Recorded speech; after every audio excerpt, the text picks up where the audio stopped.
right, I'll give you the injuries here, injury update. Bail Inspector will not practice, hamstring. Kyer Elam will not practice, ankle. Quentin Morris will be limited with his ankle, Josh Allen limited with his shoulder, and then Damar Hamlin is ill and will not practice with flu-like symptoms. So with that, I'll turn it over to you with your questions. With Josh being limited today, is there any steps back with that, or is No. just that kind of where it is? That's where he is. He's good. What stood out about Douglas? Sorry? Rasul Douglas, what stood out about him on tape? He's got ball production, visual player. So I think those are the two things that stand out the most. A physical corner that tackles. He's got length too, doesn't he? Yep. He'd be your biggest corner, I think. What do you got on your roster? I haven't really taken the time to compare. Been working on a game plan and those sorts of things. So he has good size. Did you have a nice mini bye? It was good. Yeah, good to experience real life for a day or two, and then back into the bubble here. So. Joe Burrow was 28 of 32.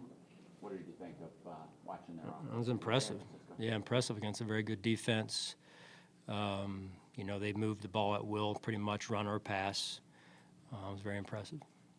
Your run defense, Sean, you've given up a lot of 10-plus runs this year, one of the highest rates in the league. What do you need to fix, especially in the middle of that line, maybe? Yeah, well, I think it's just overall. I mean, I think if you look at it, we've been very good, I think 80, 90% of the time, and then we give up a couple explosives, which a little bit inconsistent. Some of that is gap integrity. Some of that is tackling in the hole. When we have a guy there, we got to make that tackle, and I think those are really the two biggest things that stand out. And some of it, if you look at the film, some of it is mop-up time, and so you're playing a situation there. But overall, there are things that we definitely can get better at there. We don't like to have a guy in the room, each position room, that's a leader. We have a veteran team, but how much does Rasul help in that area with a younger group right now without Trey? Yeah, I mean, I've learned from experience in Australia with you guys that it's hard to lead when you're new, right? You've got to earn the trust of the locker room, your teammates. Then and only then does the leadership start to come out. Now, I've heard things about Rasul from a leadership standpoint, and I certainly respect that, and we could use that, but all in due time.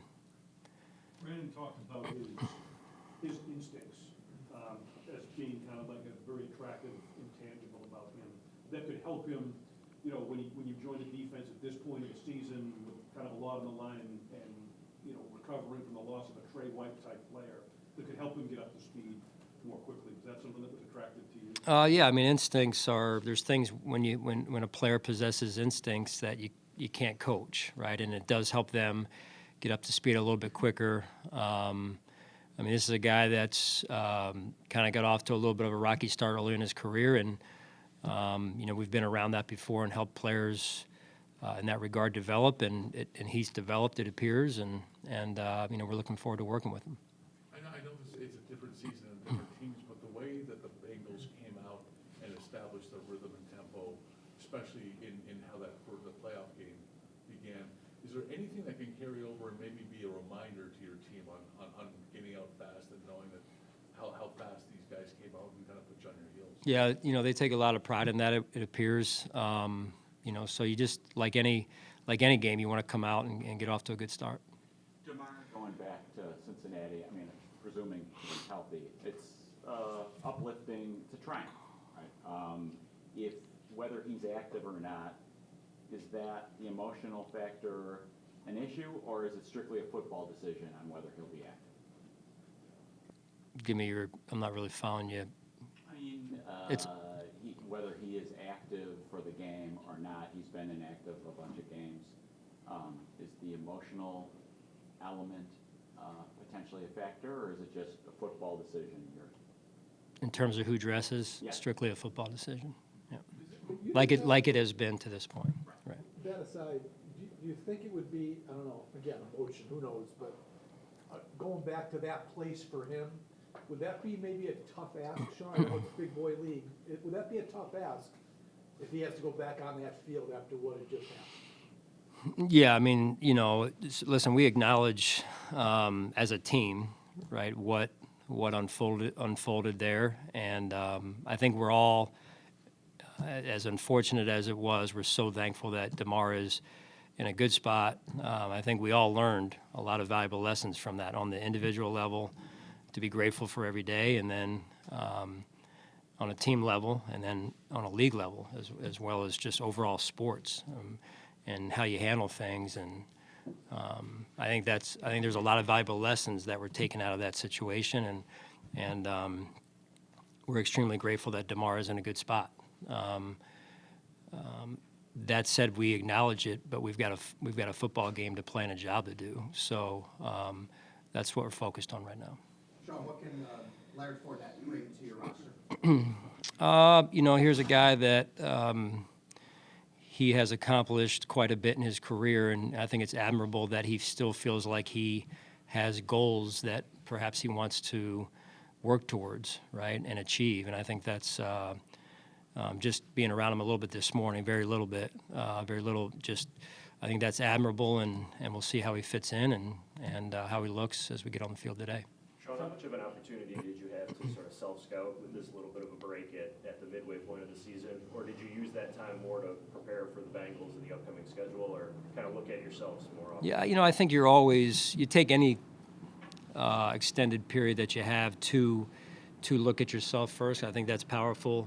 That said, you also need to focus on the opponent ahead, and that being the Bengals. So we did take some time, but my hope and desire is that we're always trying to look backward, just to make sure we're aware of where we're at, what we're doing, what we're asking the players to do, and then we look ahead. It calls for a little bit more work week to week, but we did a little bit more than normal, just because of the extra day or two. Do you feel like that break kind of came at a good time, after 8 games? Well, I do. I think if you look at prospectively, big picture wise, you're saying, hey, normally you have some form of break before week 8. This one took a little bit longer just because of where that falls and then where the bye is. But I think it, again, big picture perspective, it chops up the rest of the season.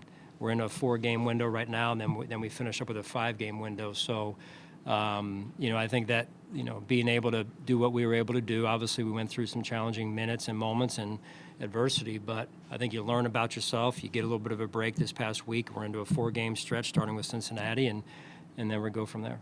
Sean, one more thing on the Bengals and kind of that quick rhythm passing game, that type of thing. I'm not going to ask you to get into X's and O's and game plan and strategy, but based on the experience, knowing kind of what they bring firsthand, do you maybe feel a little bit better equipped to deal with that? Of equipping with. Offensively, Well, listen, I think they score points, and they can score points on the ground. They can score points in the air. One of the top quarterbacks in the league, one of the top receiving cores in the league, and so we're confident in our team, yes, but we know the challenge that lies ahead. have you seen Burrow? I mean, he struggled with that calf through training camp early in the season. Again, it's hard to tell on film, but he certainly didn't look like it was bothering him at all Sunday. So. What do you think? How do you think Tim Suttle's been doing the last couple weeks? Well, I think he is improved from where he was a year ago, with much work ahead in terms of developing just his overall skill set and consistency.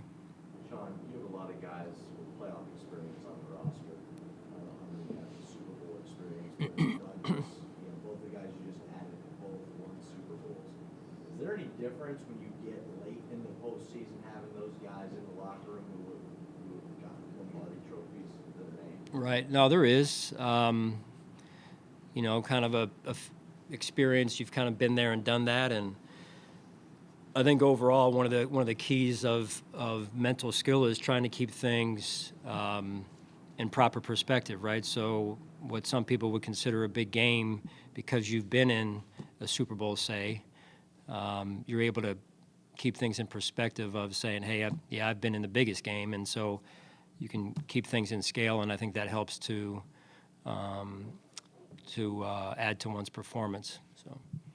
Sean, the Bengals started slow and have seemed to get back to where they were last year, certainly improved last few weeks. As you're watching them on film, do you notice what's different or what's improved with them last few weeks?